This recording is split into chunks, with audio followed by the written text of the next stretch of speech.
Hello friends, आज हमारी class है 18 पार्ट 3 रहेगा हमारा राष्ट्रीय पाठचर्या की रूपरेखा 2005, जिसको हम एनसीएफ 2005 भी कहते हैं। आज हमारा पार्ट है 3। पार्ट 1 और 2 जो है हम करा चुके हैं, जिसके अंदर हमने बहुत सारे पॉइंट को क्लियर किया है एनसीएफ 2005 के। आज की ये क्लास जो है एनसीएफ की लास्ट रहेगी। इसमें हम पूरा ट्राई करेंगे कि एनसीएफ 2005 को कंप्लीट करा दें। आज की वीडियो में आज की जो क्लास है इसमें आपके राष्ट्रीय पाठचर्या की रूपरेखा 2005 से रिलेटेड कुछ पॉइंट्स को क्लियर करेंगे और एमसीक्यू भी हम डिस्कस करेंगे जो आपके एग्ज़ाम में आते हैं, जिस तरीके के आते हैं। तो इसलिए पूरी वीडियो को देखना, और जिसको भी वीडियो पसंद आए वो इसको लाइक शेयर सब्सक्राइब करना ना भूले। नाउ स्टार्ट करते हैं हम। आज की जो हमारी हेडिंग है, हमारी हेडिंग रहेगी एनसीएफ 2005 की आवश्यकता और महत्व। ओके, तो इसमें हमारे बहुत सारे पॉइंट हैं जो इम्पोर्टेंट हैं आपके एग्ज़ाम के लिए। तो हमारा इसमें फर्स्ट पॉइंट है हमारा इसमें बालक की संतुष्टि के लिए, कि जो एनसीएफ 2005 की जो आवश्यकता और महत्व है वो बालक की संतुष्टि के लिए है। ये हमारा इसके अंदर फर्स्ट पॉइंट है। तो बालक की संतुष्टि का यहाँ तात्पर्य यही है कि विद्यार्थी की ज़रूरत और उसकी रुचि, ठीक है, विद्यार्थी की जो जो स्टूडेंट है उसकी जो ज़रूरत है उनको, ओके, और जो उनकी रुचि है उनको ध्यान में रखकर ही क्या बनाया जाता है, पाठ्यक्रम बनाया जाता है। क्या बनाया जाता है?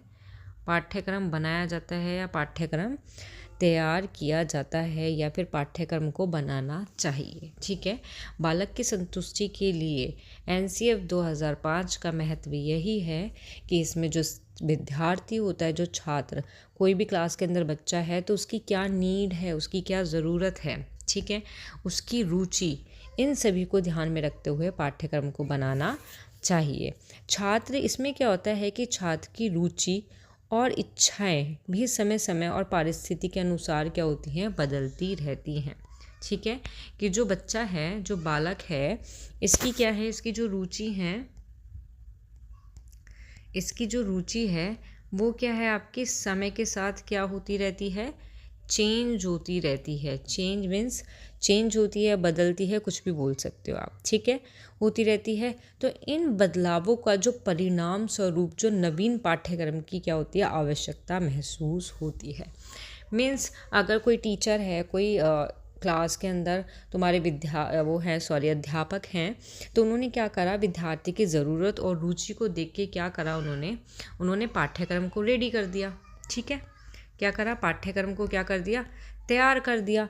लेकिन बच्चे की जो है इच्छाएं और जो रुचि हैं वो बदलती रहती हैं। इसलिए क्या होता है कि पाठ्यक्रम को भी क्या करता है, बदलने की क्या होती है, एक आवश्यकता क्या होती है, महसूस की जाती है कि हमें पाठ्यक्रम को भी क्या करना चाहिए, चेंज करना चाहिए या फिर बदलना चाहिए। ठीक है, तो इस क्रम में ये महसूस किया गया है, ये फील किया गया है कि विद्यार्थी की जो आवश्यकताएं होती हैं और जो रुचि को ध्यान में रखकर एक राष्ट्रीय पाठ्यक्रम तैयार किया जाए। ठीक है, क्या तैयार किया जाए, एक राष्ट्रीय पाठ्यक्रम। ठीक है, एक राष्ट्रीय पाठ्यक्रम को तैयार किया जाए। इसके लिए राष्ट्रीय पाठ्यक्रम सन 2005 की रचना की गई थी। ओके, राष्ट्रीय जो पाठ्यक्रम है इसको तैयार करने के लिए किसकी रचना की गई थी, एनसीएफ 2005, राष्ट्रीय पाठ्यक्रम 2005 की रचना की गई थी। क्लियर हुआ आपको ये बालक की संतुष्टि के लिए? सेकेंड पॉइंट आता है अब हमारा, सेकेंड पॉइंट है अध्यापक की संतुष्टि के लिए। फर्स्ट पॉइंट था बालक की संतुष्टि, सेकेंड पॉइंट है आपका अध्यापक की संतुष्टि के लिए। ठीक है, दोनों में डिफरेंस को ध्यान रखना कि बालक की संतुष्टि के लिए क्या बताया मैंने और अध्यापक की संतुष्टि के लिए क्या बता रही हूँ। तो आप कॉपी पेन लेके बैठा करो, आपको जो भी पॉइंट इसमें इम्पोर्टेंट लगे या कोई भी लाइन लगे तो उसको लिखते रहा करो साथ के साथ। ठीक है, तो अध्यापक की संतुष्टि के लिए इसके अंदर क्या आता है आपका, तो अध्यापक की संतुष्टि के लिए ये चीज़ फील की गई थी कि की जाती है कि जो हमारा पाठ्यक्रम है, ठीक है, क्या है, जो पाठ्यक्रम है कि निर्माण के दौरान कोई भी पाठ्यक्रम का तब निर्माण कर रहे हैं तो उनके दौरान उनकी मदद ली जाए और उनके समक्ष पाठ्यक्रम क्रियान्वयन के दौरान ही आने वाली जो भी कठिनाइयों को ध्यान में रखा जाए। बच्चे के सामने जो भी कठिनाई आ रही हैं उन सभी चीज़ को क्या रखा जाए, ध्यान में रखा जाए। यदि इन सभी बातों को ध्यान में रखकर पाठ्यक्रम का निर्माण किया जाएगा तो अध्यापक को उस पाठ्यक्रम से पूर्ण संतुष्टि प्राप्त होगी। ठीक है, क्या होगा, अध्यापक को क्या है, उस पाठ्यक्रम से पूर्ण संतुष्टि प्राप्त होती है। और जो सन 2005 के राष्ट्रीय पाठ्यक्रम में अध्यापक की पूर्ण सहभागिता प्राप्त की गई थी, कि जो 2005 राष्ट्रीय पाठ्यक्रम में क्या की गई थी, अध्यापक की पूर्ण सहभागिता को प्राप्त किया गया था। ओके, और इससे पहले भी क्या हुआ था कि अध्यापक की संतुष्टि के लिए ही नवीन राष्ट्रीय पाठ्यक्रम की आवश्यकता महसूस की गई थी, जो कि राष्ट्रीय पाठ्यक्रम संरचना 2005 के द्वारा पूरी की गई। तो कहने का मतलब ये है इसमें मोटा मोटा, अगर आपको शॉर्ट में समझना है, इतना सारा तो मैंने इसके अंदर बता दिया, लेकिन शॉर्ट में अगर अध्यापक की संतुष्टि के लिए समझना है तो इसमें यही है कि अध्यापक की संतुष्टि के लिए बस ये फील किया गया कि जो नवीन राष्ट्रीय पाठ्यक्रम है वो क्या है, उनकी जो आवश्यकता है, कोई भी नीड है, वो राष्ट्रीय पाठचर्या संरचना 2005 के द्वारा ही पूरी की गई थी। मतलब अध्यापक को संतुष्ट जो किया गया था वो 2005 के द्वारा ही किया गया था, जो राष्ट्रीय पाठ्यक्रम की संरचना 2005 थी। ठीक है, नेक्स्ट पॉइंट है आपका, नेक्स्ट पॉइंट आता है शिक्षण विधि के विकास के लिए। क्या है नेक्स्ट पॉइंट, शिक्षण विधि के विकास के लिए। अब क्या हुआ, जो पाठ्यक्रम का निर्धारण जो है वो शिक्षण विधि और शिक्षण सहायक सामग्री के प्रयोग और शिक्षण में प्रयुक्त संसाधनों को ध्यान में रखकर किया गया। कि जो पाठ्यक्रम का जो निर्धारण है, पाठ्यक्रम की बात हो रही है यहाँ पे, ठीक है, पाठ्यक्रम का क्या किया, जो निर्धारण किया गया था, पाठ्यक्रम का क्या किया गया था, निर्धारण किया गया था। तो निर्धारण के लिए क्या था, जो शिक्षण विधियाँ थी, जो शिक्षण विधियाँ थी, शिक्षण सामग्री थी जो, ठीक है, उनका जो यूज़ था, प्रयोग था, शिक्षण में जो भी हमारे संसाधन लग रहे थे उन सभी को ध्यान में रखकर किया जाता है। ठीक है, अब इसमें क्या होता है कि भिन्न भिन्न प्रकार की क्या होती हैं, अलग अलग तरह की क्या होती हैं शिक्षण विधियों का उपयोग पाठ्यक्रम के द्वारा ही होता है। तब अलग अलग शिक्षण विधि का यूज़ किया जाता है, तो उसका जो उपयोग है वो किस चीज़ में करते हैं टीचर, वो पाठ्यक्रम के द्वारा ही तो होता है उसका। और इसमें क्या होता है कि इस प्रयोग में आने वाली जितनी भी समस्याओं को दूर करके इन विधियों में आवश्यक सुधार किए जाते हैं। ठीक है, इस प्रयोग में आने वाली कोई भी मतलब समस्या है, कोई भी प्रॉब्लम है, तो उनको क्या किया जाता है, जो शिक्षण विधि हैं उनके माध्यम से दूर किया जाता है या उनमें सुधार किया जाता है कि हाँ भाई अब हमें इनमें सुधार करना चाहिए, जो शिक्षण विधियाँ हैं। तो इस प्रकार जो शिक्षण विधि का क्या होता है, पूर्ण रूप से विकास हो जाता है। ठीक, शिक्षण विधियों में सुधार एवं विकास के लिए राष्ट्रीय पाठचर्या की आवश्यकता की जाती है। तो इसमें यही कह सकते हैं हम शॉर्ट में, अगर आपको लिखना है, वन लाइन के अंदर लिखना है कि शिक्षण विधियों में सुधार राष्ट्रीय विकास, शिक्षण विधियों में सुधार और विकास के लिए, शिक्षण जो विधि हैं उसमें सुधार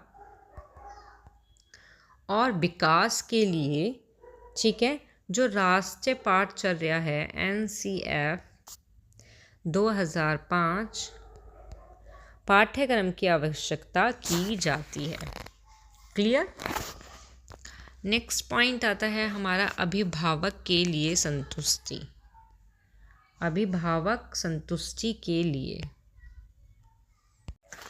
तो इसमें भी यही है कि NCF 2005 का जो पाठ्यक्रम है उसके द्वारा ही अभिभावक की संतुष्टि की गई थी। कैसे कि जो अभिभावक हैं, जो हमारे अभिभावक हैं वो क्या है, पाठ्यक्रम से संतोष या फिर सुख का अनुभव क्या करते हैं, ठीक है, संतोष और सुख का अनुभव करते हैं, जो बालक के सर्वांगीण विकास के अनुसार होता है। और जिस पाठ्यक्रम में, कोई भी पाठ्यक्रम है, जैसे जिस भी पाठ्यक्रम का निर्माण अभिभावक के विचार और आकांक्षा स्तर पर ध्यान दिया जाता है, वो पाठ्यक्रम अभिभावक को संतुष्ट करता है, ठीक है। और 2000 के बाद 2000 के जो बाद एक ऐसे पाठ्यक्रम की आवश्यकता फील की गई थी, महसूस की जा रही थी, जो अभिभावक को पूर्ण रूप से संतुष्टि प्रदान कर सके। और उनको संतुष्टि प्रदान किसने की थी? जो NCF 2005 का जो पाठ्यक्रम था, राष्ट्रीय पाठ्यक्रम ने क्या किया था? उनकी संतुष्टि को पूरा किया था। ओके, नेक्स्ट आता है आपका नवीन तथ्यों के समावेश। इसमें क्या है कि जो पाठ्यक्रम है, शोध कार्य के निष्कर्ष के द्वारा क्या हुआ कि अनेक नवीन तथ्यों का समावेश करना ज़रूरी हो जाता है, ठीक है। जो पाठ्यक्रम है, पाठ्यक्रम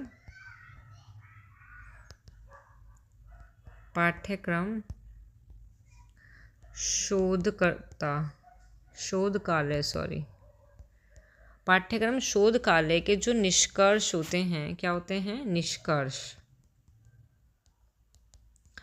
पाठ्यक्रम शोध कार्य के जो क्या होते हैं? निष्कर्ष होते हैं। उनके द्वारा अनेक नवीन तथ्य, जो नए तथ्य हैं, उनके समावेश करना ज़रूरी हो गया। कि नवीन तथ्यों को क्या करना ज़रूरी हो गया? समावेश करना ज़रूरी हो गया, क्योंकि इन तथ्यों की कमी से ही जो पाठ्यक्रम के माध्यम से शिक्षण के लक्ष्य को प्राप्त नहीं किया जा रहा था। कि अगर नवीन तथ्य को नहीं जोड़ा गया या नवीन तथ्यों का अगर समावेश नहीं किया गया, तो जो पाठ्यक्रम है उसके माध्यम से जो शिक्षण के लक्ष्य हैं, टीचिंग के जो लक्ष्य हैं, उनको प्राप्त नहीं किया जा सकता, ठीक है। जैसे शोध से यह ज्ञात हुआ, एक शोध से ज्ञात हुआ कि पाठ्यक्रम का जो प्राथमिक स्तर की कक्षा में खेल विधि का समावेश होना चाहिए, ठीक है। एक शोध से ये देखा गया कि जो छोटी कक्षा है, जो प्राथमिक कक्षा है,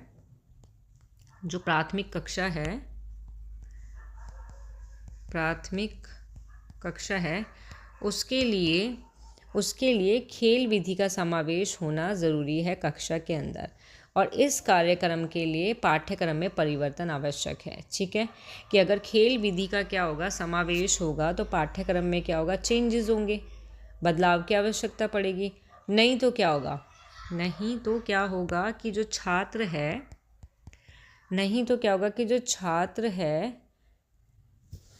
जो आपके छात्र होते हैं, उनके विकास की जो तीव्रता है उसमें क्या आ जाएगी? बाधा आ जाएगी। तो उनका जो विकास है उसमें क्या आ जाएगी? वो एक तरह से रुकने लग जाएगा, बाधा आ जाएगी उसमें, ठीक है। तो नवीन बातों के समावेश के लिए पाठ्यक्रम संरचना 2005 की आवश्यकता थी। तो यही है कि नवीन तथ्यों के समावेश के लिए किसकी आवश्यकता थी? आपकी NCF 2005 की आवश्यकता थी। ओके, नेक्स्ट आता है आपका कक्षा कक्ष शिक्षण के लिए। क्या आता है? कक्षा कक्ष शिक्षण के लिए। तो कक्षा कक्ष शिक्षण में क्या होता है? जो पाठ्यक्रम होता है उसका महत्वपूर्ण एक स्थान होता है, एक जगह होती है, ठीक है। कक्षा कक्ष में जो शिक्षण है, टीचिंग है, उसके लिए पाठ्यक्रम जो होता है उसके लिए क्या होता है? एक स्थान होता है। तो पाठ्यक्रम के प्रभाव का जो मूल्यांकन होता है वो कक्षा कक्ष के शिक्षण के दौरान ही होता है, ठीक है। पाठ्यक्रम के प्रभाव जो भी है उसका जो मूल्यांकन होगा वो कहाँ पे होगा? कक्षा कक्ष के शिक्षण के दौरान ही तो होगा, टीचिंग के दौरान ही। तो पाठ्यक्रम विद्यार्थी के अनुसार या मानसिक स्तर के अनुसार होगा तो वह सफल माना जाएगा, ठीक है। पाठ्यक्रम अगर विद्यार्थी के अनुसार हो या फिर मानसिक, जो हमारा पाठ्यक्रम है अगर वो छात्र के अनुसार हो, ठीक है, या फिर मानसिक स्तर के अनुसार हो, तो वो पाठ्यक्रम क्या होगा? सफल माना जाएगा। और इसके विपरीत क्या है? अगर पाठ्यक्रम में सुधार या परिवर्तन की आवश्यकता फील होती है, महसूस होती है, तो कक्षा कक्ष शिक्षण को प्रभावशाली बनाने के लिए 2000 क्या है 2000 NCF 2005 को प्रस्तुत किया गया। ठीक है, किसको? कक्षा कक्ष शिक्षण को प्रभावशाली बनाने के लिए। ठीक है, तो नेक्स्ट हमारा 7 पॉइंट आता है शोध। नेक्स्ट पॉइंट आता है हमारा शोध परिणाम प्रयोग हेतु। अब इसमें क्या होता है कि जो शोध परिणाम का जो व्यावहारिक प्रयोग को संभव बनाने के लिए पाठ्यक्रम की क्या है, एक संगठित पाठ्यक्रम की क्या हुई, एक आवश्यकता फील हुई। ठीक है, क्योंकि जो 2000 के बाद शैक्षिक क्षेत्र में अनेक शोध कार्य हेतु उनका व्यावहारिक उपयोग पाठ्यक्रम में बदलाव के द्वारा ही संभव हो गया। ठीक है, और इस आवश्यकता की पूर्ति के लिए राष्ट्रीय पाठ्यचर्या संरचना द्वारा नए शोध कार्य को समाहित करते हुए की गई थी। ओके, नेक्स्ट पॉइंट आता है हमारा पाठ्यक्रम विकास के लिए।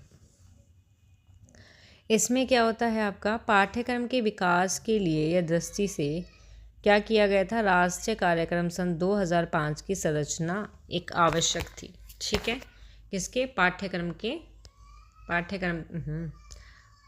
के विकास के लिए।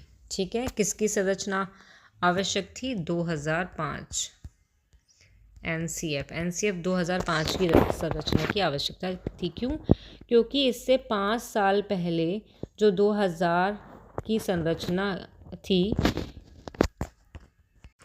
ठीक है, ज़्यादा नहीं, इसमें सिर्फ ये याद रखना कि पाठ्यक्रम के विकास के लिए ही NCF 2005 की संरचना की आवश्यकता हुई, और जो NCERT के अध्यक्ष के द्वारा प्रयास किया गया और राष्ट्रीय पाठ्यचर्या 2005 की संरचना की गई। तो NCERT के द्वारा इसकी संरचना की गई थी, NCF 2005 की। ठीक है, नेक्स्ट पॉइंट है आपका भाषा समस्या निदान।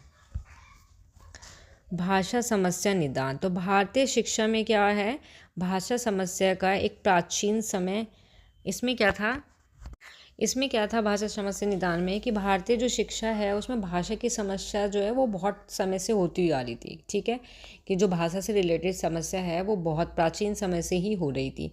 तो उसके निदान के लिए क्या किया गया था, समितियों ने अपने मत दिए थे।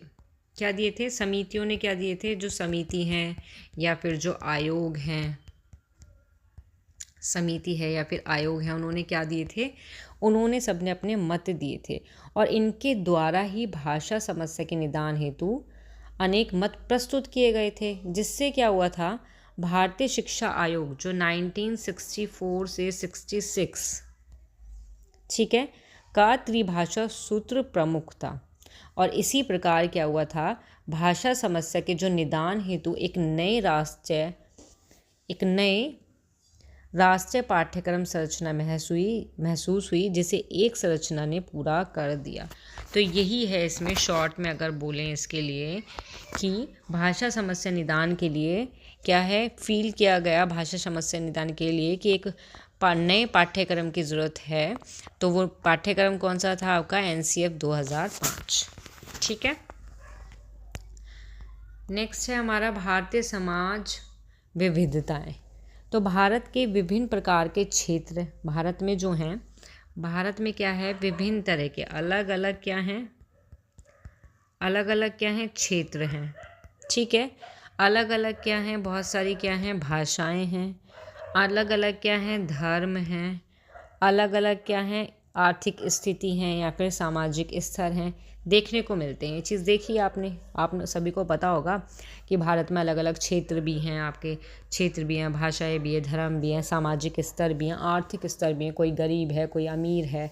तो इस तरीके के क्या हैं, ये सारी चीज़ देखने को मिलती है जो हमारे समाज की सम्मतता के ऊपर प्रश्न उठाती है एक तरह से। ठीक है, तो ऐसे में शिक्षा के द्वारा इन सभी प्रश्नों का क्या किया जाए, हल किया जाए, सॉल्यूशन निकाला जाए। इसलिए शिक्षा में उचित पाठ्यक्रम की आवश्यकता है। तो तो भारतीय समाज विविधता में यही है कि अलग अलग तरह के क्षेत्र हैं, भाषाएं हैं, और ये जो अलग अलग तरह की हैं, ऊंच नीच है, अलग अलग धर्म है, तो ये क्या है, समाज में समता के ऊपर एक क्या है, प्रश्न उठा देते हैं। तो इन प्रश्नों को सॉल्व करने के लिए ही एक पाठ्यक्रम की आवश्यकता है। ठीक है, नेक्स्ट पॉइंट आता है हमारा परिवर्तन के लिए आवश्यक।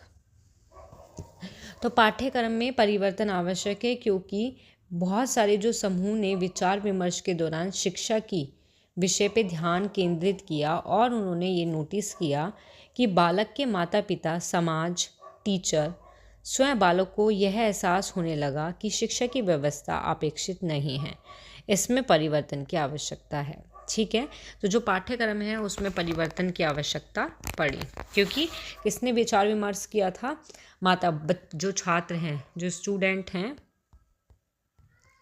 उनके पेरेंट्स ने किया, समाज ने किया, आपके जो टीचर हैं उन्होंने किया, स्वयं बालक ने, स्वयं स्टूडेंट ने भी ये चीज़ फील की कि भाई परिवर्तन की आवश्यकता है। ओके, नेक्स्ट पॉइंट आता है इसमें संवैधानिक बाध्यता। इसमें क्या है कि भारत में समता और समानता, ठीक है, पर आधारित क्या है, लोकतंत्रीय व्यवस्था है। क्या है, लोकतंत्रीय व्यवस्था है। ठीक है, तो इसमें यही है कि आज के टाइम में जो शिक्षा है, जो हमारी एजुकेशन है, उसको एक तरह से कह सकते हैं कि रीढ़ की हड्डी की भूमिका निभा रही है, कि हमारे रीढ़ की जो हड्डी होती है, जो हमारी बॉडी में पूरी भूमिका निभाती है, तो इसी तरीके से जो शिक्षा है वो हमारे लिए क्या है, एक रीढ़ की हड्डी की भूमिका की तरह है। तो इसीलिए शिक्षा में जो राष्ट्रीय पाठचर्या है उसका जो ढांचा है एक आवश्यक कदम है। क्लियर। नेक्स्ट और लास्ट पॉइंट है इसमें शिक्षा का आधुनिकीकरण। तो शिक्षा के आधुनिकीकरण में क्या है कि वर्तमान आधुनिकीकरण के युग में शिक्षा के लिए आधुनिकता की आवश्यकता है। ठीक है, तो इसमें क्या है, इसमें जो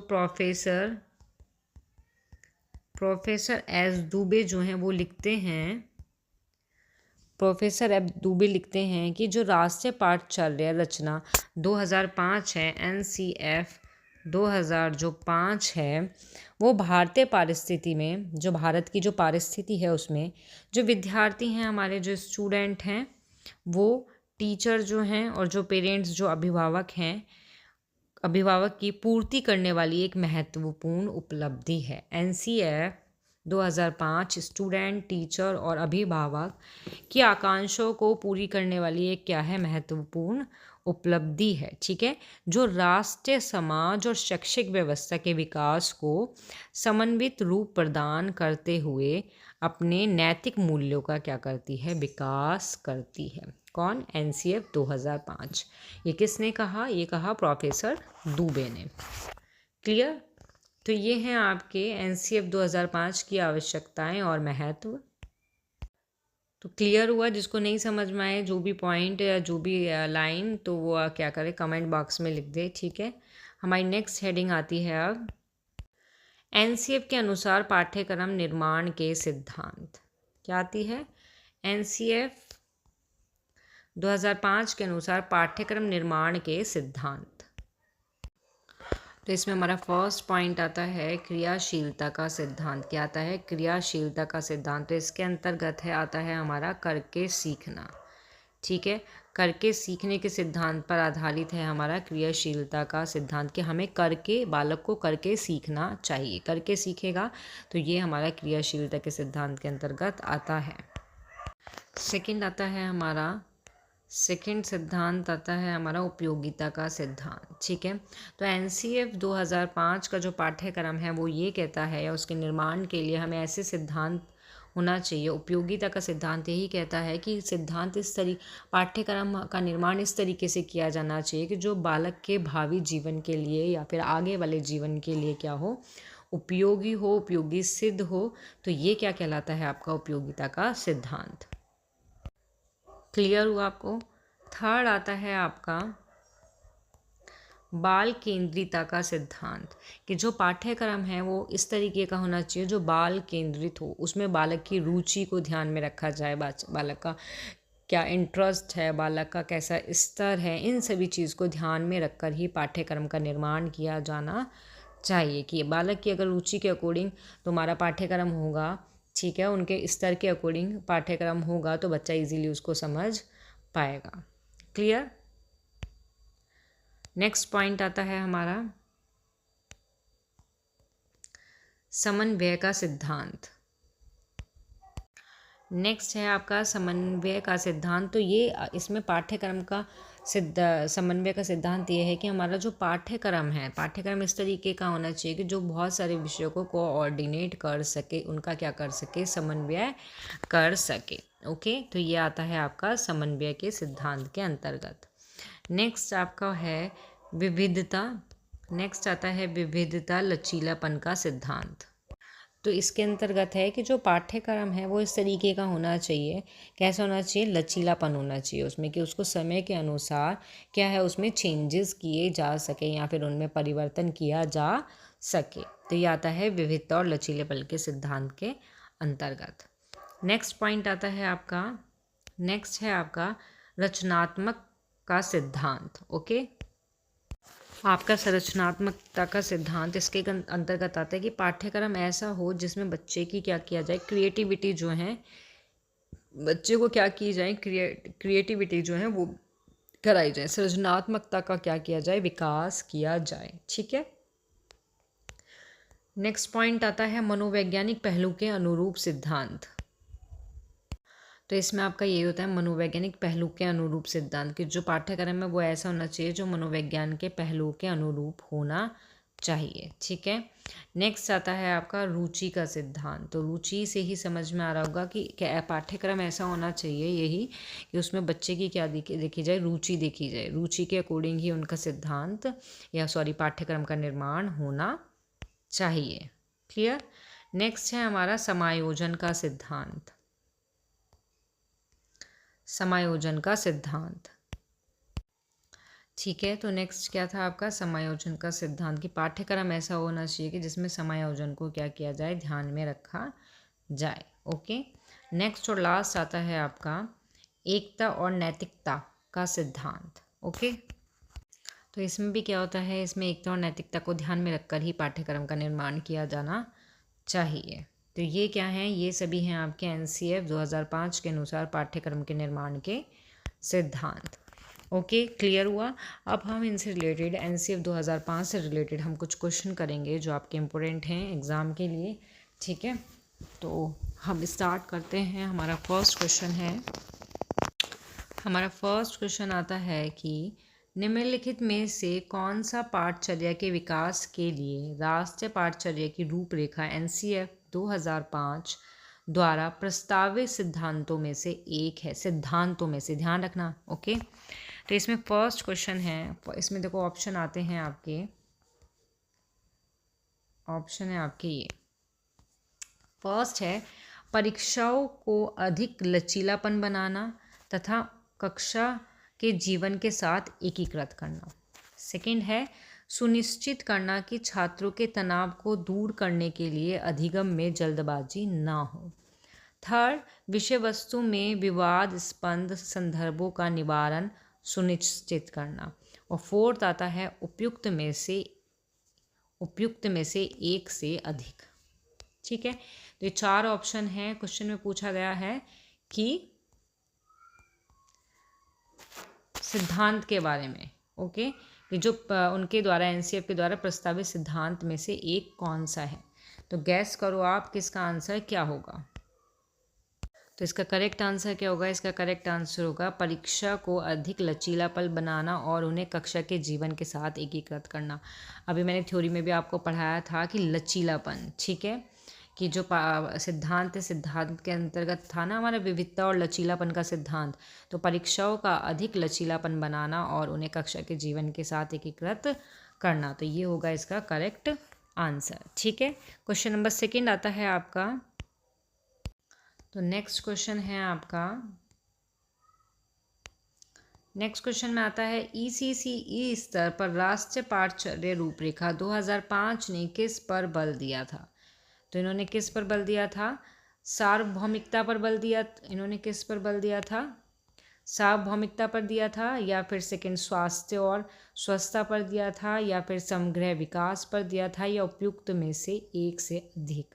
तो इसका करेक्ट आंसर आपका होगा, करेक्ट आंसर इसका होगा आपका समग्र विकास पर। ठीक है, ECCE स्तर 2005 ने किस पर बल दिया था? समग्र विकास पर दिया था। ओके, नेक्स्ट क्वेश्चन आता है हमारा, थर्ड क्वेश्चन आता है हमारा। नेक्स्ट क्वेश्चन है हमारा कि राष्ट्रीय शैक्षिक अनुसंधान और प्रशिक्षण परिषद द्वारा 2005 में प्रकाशित डैश भारत में विद्यालय शिक्षा कार्यक्रम के लिए पाठ्यक्रम, पाठ्यपुस्तक और शिक्षण गतिविधियों के लिए निर्माण की रूपरेखा प्रदान करता है। तो कौन करता है कि पाठ्यक्रम और पाठ्यपुस्तक और शिक्षण गतिविधि के निर्माण की जो रूपरेखा प्रदान करता है वो कौन करता है? NPE, NCF, ICDS या फिर ESSE? तो इसका करेक्ट आंसर होगा आपका NCF। ठीक है, 2005 में क्या है कि पाठ्यक्रम, पाठ्यपुस्तक, शिक्षण गतिविधि के निर्माण की रूपरेखा प्रदान करता है। क्लियर? नेक्स्ट क्वेश्चन आता है हमारा, राष्ट्रीय पाठ्यचर्या रूपरेखा 2005 की राष्ट्रीय संचालन समिति के अध्यक्ष कौन है? ये मोस्ट इम्पोर्टेंट क्वेश्चन है आपका। ओके, तो हमारा फर्स्ट ऑप्शन आता है, फर्स्ट ऑप्शन है प्रोफेसर यशपाल, सेकंड है श्री गोपाल गुरु, थर्ड है डॉक्टर DS कोठारी और फोर्थ है प्रोफेसर कृष्णा कांति। ठीक है, तो इसका करेक्ट आंसर होगा आपका यशपाल। प्रोफेसर यशपाल जो हैं वो अध्यक्ष हैं किसके? राष्ट्रीय संचालन समिति के। कौन सी? राष्ट्रीय पाठ्यचर्या रूपरेखा 2025 के। क्लियर? इम्पोर्टेंट है, मोस्ट इम्पोर्टेंट लिख लेना इस क्वेश्चन के आगे। ठीक है, हमारा नेक्स्ट क्वेश्चन आता है अब। नेक्स्ट क्वेश्चन है हमारा NCF 2005 के अनुसार प्राथमिक स्तर पर EVS का उद्देश्य निम्न में से कौन सा होना चाहिए? ठीक है, NCF 2005 के अनुसार प्राथमिक स्तर पर EVS का उद्देश्य कौन सा होना चाहिए? फर्स्ट, लिंग संबंधी विषय की तथा हाशियाकरण के मुद्दों पर समालोचना करना। सेकंड, बच्चों की कंठस्थ करने की कला का विकास करना। कंठस्थ तो किया ही नहीं जाता तो ये तो गलत है। प्राथमिक स्तर पर EVS के सीखने में वर्णन के महत्व पर जोर देना, ये भी करेक्ट नहीं है। वातावरण संबंधी प्रमुख मुद्दों को पहचानना और प्रत्याहान करना।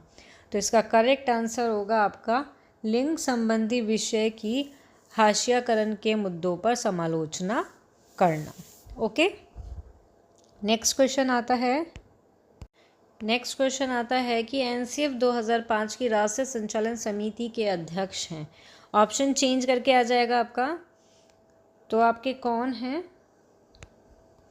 कोठारी, मेहरोत्रा, यशपाल या फिर प्रोफेसर राम मूर्ति। तो करेक्ट आंसर क्या है इसका? मैंने अभी बताया था थोड़ी देर पहले भी, यशपाल। ठीक है, प्रोफेसर यशपाल इसका करेक्ट आंसर है। नेक्स्ट क्वेश्चन आता है आपका। नेक्स्ट क्वेश्चन आता है व्यवहारिक कार्य को पाठ्यचर्या में सम्मिलित करने का मुख्य उद्देश्य है। नंबर फर्स्ट, सिद्धांत पर अधिक जोर कम करना। क्वेश्चन सेकेंड, छात्रों में विभिन्न कौशल विकसित करना।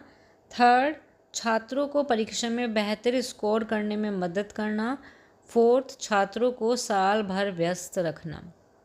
पाठ्यचर्या सम्मिलित करने का क्या उद्देश्य है? कौन सी? व्यवहारिक। ठीक है, तो इसका करेक्ट आंसर होगा आपका छात्रों में विभिन्न कौशल विकसित करना। ओके, नेक्स्ट क्वेश्चन है आपका। नेक्स्ट और लास्ट क्वेश्चन है आपका, राष्ट्रीय पाठचर्या रूपरेखा NCF 2005 द्वारा 1975, 1988, 2000 और 2005 में प्रकाशित रूपरेखा में से एक है। तो इसका ऑप्शन है मानव और संसाधन विकास मंत्रालय MHRD, सेकेंड है राष्ट्रीय शैक्षिक अनुसंधान और प्रशिक्षण परिषद NCERT, थर्ड है आपका विश्वविद्यालय अनुदान आयोग UGC और फोर्थ है शिक्षा पर राष्ट्रीय निधि MEP। तो इसका करेक्ट आंसर होगा आपका NCERT। ओके, तो ये आपके क्वेश्चन है, इस तरीके के क्वेश्चन आपके एग्जाम में आते हैं। तो यहाँ आपकी क्लास होती है समाप्त, और ये जो आपका NCF राष्ट्रीय पाठचर्या की रूपरेखा जो पार्ट 3 है ये यहाँ पे आपका होता है कंप्लीट। ठीक है, अब हम नेक्स्ट वीडियो में मिलेंगे, नेक्स्ट क्लास में मिलेंगे नेक्स्ट टॉपिक के साथ जो आपका मोस्ट इम्पोर्टेंट रहेगा आगे आने वाले एग्ज़ाम के लिए, जो आपका 27 फ़रवरी को एग्ज़ाम है। जिसको भी वीडियो पसंद आए वो इसको लाइक शेयर सब्सक्राइब करना ना भूलें। Thank you.